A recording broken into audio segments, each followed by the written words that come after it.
Hello and welcome to Hollywood Underwater. My name is Oscar, where I take a look at everything about underwater filmmaking, whether it's big blockbusters, documentaries, science, tech. We go ahead and do a nice deep dive. So let's get started today with Avatar 2. Now, Avatar 2, for the most part, as I've reported before, is mostly going to take place underwater. Now, Jon Landau has given us peeks into the production from time to time, and yesterday he released two more photos. Now, these photos aren't necessarily anything to do with the underwater aspect of filming, but like I said, we're going to cover Avatar 2 no matter what until it's released 2 years from now, and hopefully between now and then we get more of the underwater production stuff, and hopefully maybe even some videos someday. But until then, we have what we get.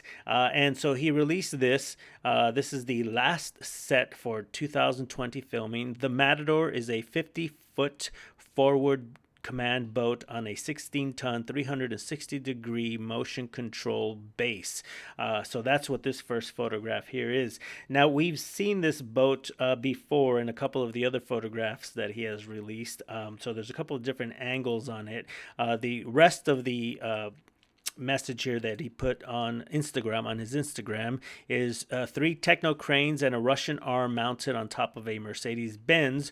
Just another day on the set of the Avatar sequels. And there is this photograph. Now, we're not quite sure how this is being implemented as far as this vehicle and the crane. It could be presumably that he is moving the vehicle around the boat. But I did want to go over to some of his previous things that he has released, in where we do see this sort of setup again. Here's perhaps this is a different boat here, and here is an underwater looking type of craft here. And if you notice the way they have this tank set up, there it looks like there's water in here, but there isn't. It took me a minute to figure that out. There's some stairs, there's some people walking around here, and you see this one practical actual vehicle that's underneath this walkway above, and you see that each one has a hatch. Now, what I think is going on here is this hatch is supposed to belong to the craft, and if the craft lowers away, that closes, and obviously is part of the craft itself. But you can see here with some movie magic here that there are two more of these, implying that there would be multiple of these, and I'm sure that the rest of those would be popped in with CGI. As you can see here, there are more blue screen blocks here, so that if a person is crawling down into it, maybe it's hollow, maybe they crawl into it, but they're not actually crawling into an actual prop or craft practical here. So I thought that was kind of interesting. Now, if we go back out of here, we can actually look at some of the stuff that he's given us in the last a year or so.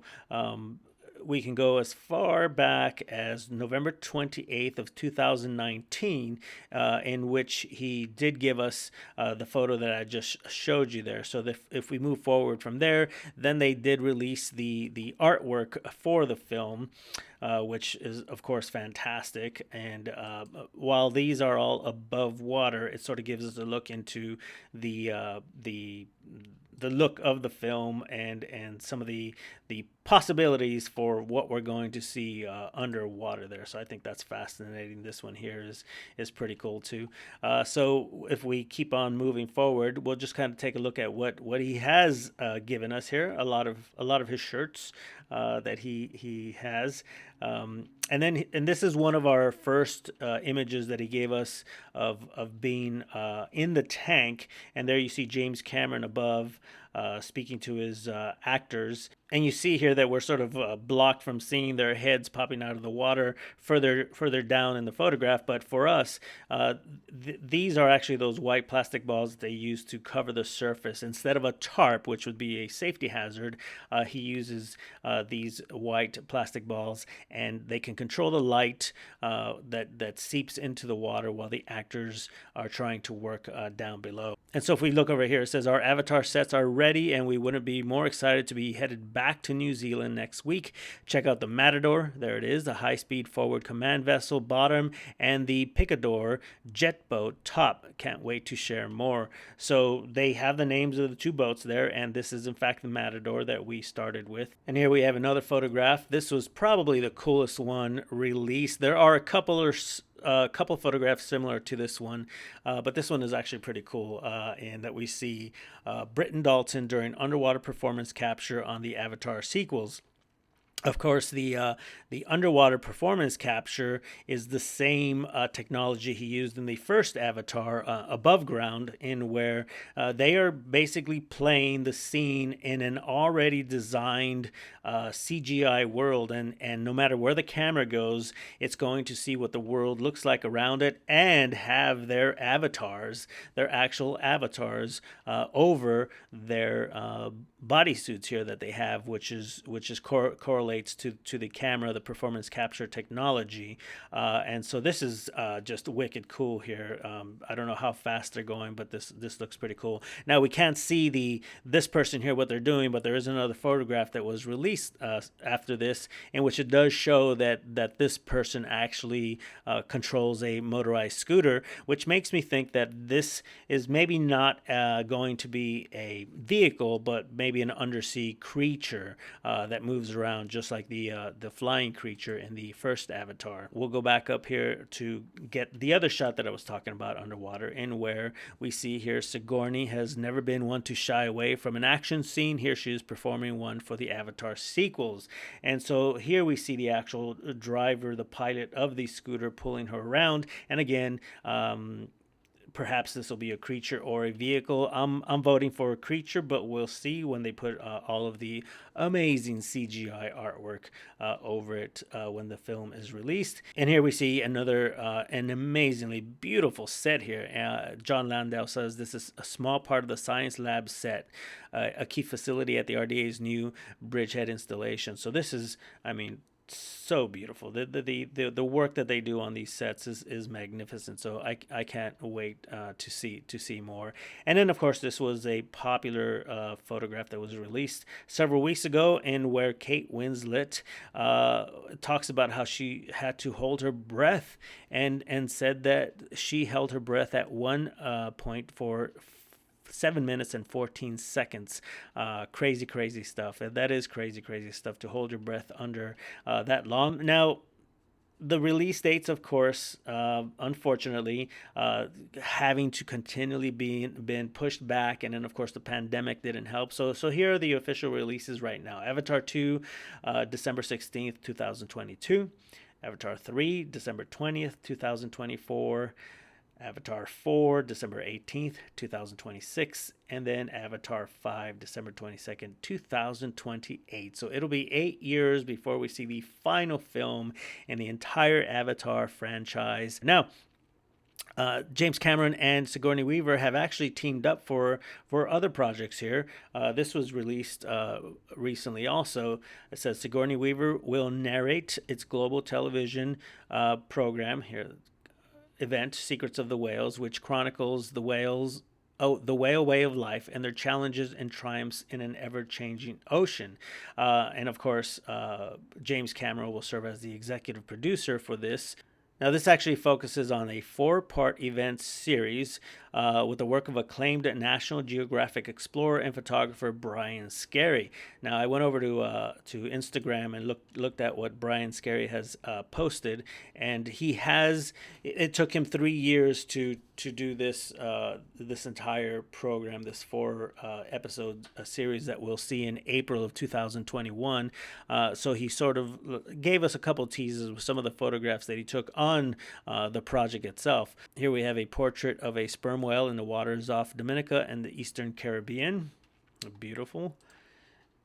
And up here, of course, just an amazing shot. A pair of southern right whales engage in courtship in the chilly waters of the Auckland Islands in the sub-Antarctic of New Zealand. And so yes, Brian Scarry's work, amazing, and he gave us hints here. I can't wait for what the underwater filmmaking looks like, and this is the latest one with an orca inspecting a fishing net in the waters of the Norwegian Arctic. And so we see that here. So these images are always amazing. Underwater filmmaking at its best in these documentaries. So I'm looking forward to that one in April of 2021. So I'm going to move on here to some underwater tech. Now, this doesn't directly have anything to do with underwater filmmaking, but it can be used for those purposes, depending on whether it's science-based or documentary type filmmaking. Here's a piece of equipment just recently announced. A Revolution Nav ROV can be tracked on Google Maps while underwater.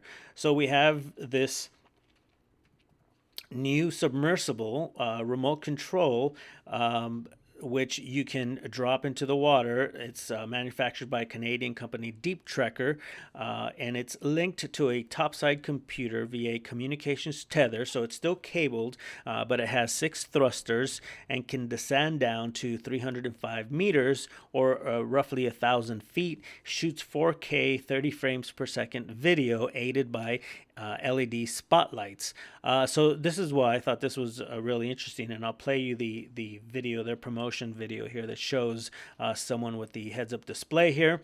And they can watch the footage that's being taken by the craft while also seeing where it is on Google Maps. That's the interesting part about this remote control vehicle, is that it actually has a link in which you know where your craft is while you're going down.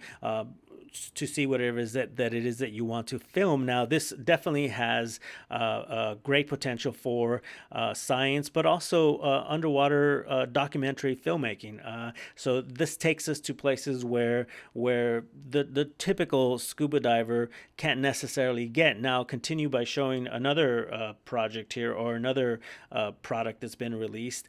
Triton Submersibles is just blowing away the market when it comes to these submersibles. They released this one back in May earlier this year, where it can take up to 24 passengers down, and these are being marketed to like the tourist companies, etc., that can take tourists down and see things underwater, and they're selling these to resorts and such around the world.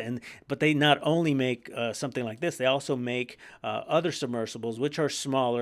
I'll take you to their website here, Triton Submersibles website, and where they show the leisure submersibles. Now I got to tell you, these are in the millions of dollars, so not your everyday person can use these, but they're being purchased by organizations that can do science.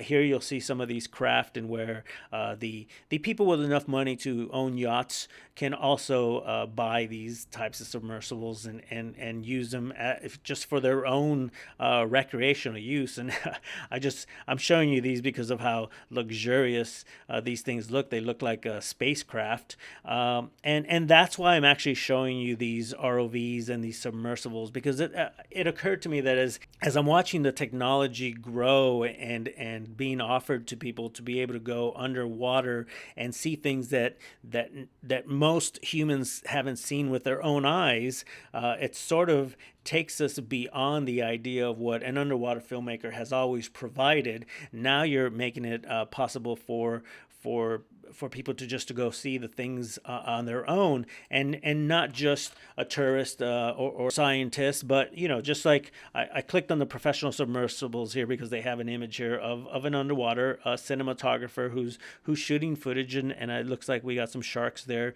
in the distance. Now, I said underwater cinematographer, but I don't know, this is something where now any videographer can get into a submersible and go down and get different kinds of shots that aren't typically available for most of us to see. And so I pulled up this chart here that in which they show us the 3 levels that when you go down into the water, scuba divers, underwater filmmakers who put on their tank and take their cameras underwater can only go so far, right? So you got the sunlight euphotic zone, and that goes up to 200 meters, and that's pretty much the limit of scuba divers.